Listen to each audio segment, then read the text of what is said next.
Hi, my name is Gerard Ellis, and I'm a senior here at the University of North Carolina at Greensboro, majoring in marketing.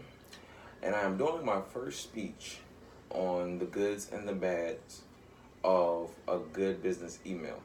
Now, when you have an email, the one thing that starts off to gain the attention of the business owner or stockholder, if you will, is to have a good subject line. When you have a proper subject line, the one thing you have to do with the subject line is to gain the attention of the stockholder or business owner. Because with most of those business owners or stockholders, they have an abundance of emails to look at on a daily basis. Now, you don't want to be the one that's sending the email and just gets looked over because your subject line has a one worder, which is one of the bad things I put right here. You cannot have a one worder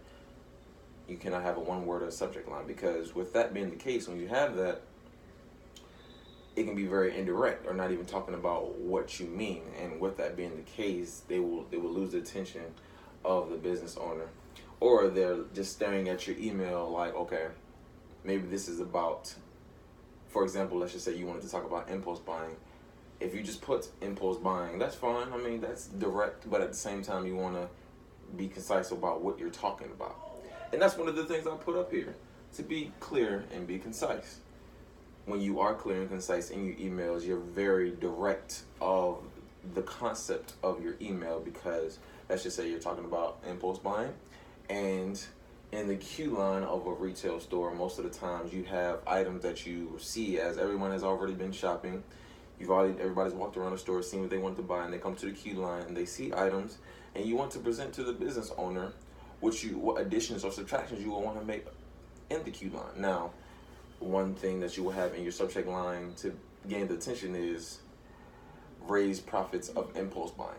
That's very direct, very upfront, and it will gain the attention of the business owner if they want to raise, the profits of the impulse buys. Now, one thing you cannot do within the email is to have multiple topics. Now, like I said, impulse buying, that was our main subject here, hypothetically. You don't want to go within the email and start talking about how the feature on Nike is all messed up all the time. You cannot start complaining and then talking about something, chasing bunnies per se in the email. You cannot just go off topic if the subject is about impulse buys. Now, when we tend to get off topic in emails as the business owner, like I said earlier, they will look over what you're talking about because they will see it as an informal gesture towards them. And most business owners hold themselves to a higher standard, so you don't want to, rub them off the wrong way. And that's one of the other topics that I have under the good section, is to check your tone. Be polite with what you're saying, because when you be polite and when you check your tone, you understand that you have to, first of all, proofread. That's very important. You have to proofread what you're saying, because in your sentences, just make sure that they understand you and the point you're trying to get across. With impulse buys, let's just say, like I said earlier, we have to raise profits for what they buy in the queue line. Now, how to proofread what you say, let's just say you go off on a tangent about Nike, like I said earlier, you go off on a tangent about Nike features in the store and how they're just not neat all the time. You're talking about something that's totally irrelevant, and that's something you can't do. Now, another one I have under bad is over communicating. Same thing. Don't start talking about other things in the email. Be direct, be concise, be very incisive in what you're saying. You cannot have slang. That's one thing that I have a very bad habit of doing in emails that I'm trying to be proper with a teacher or professor, is I use slang because, us as millennials, we text a lot.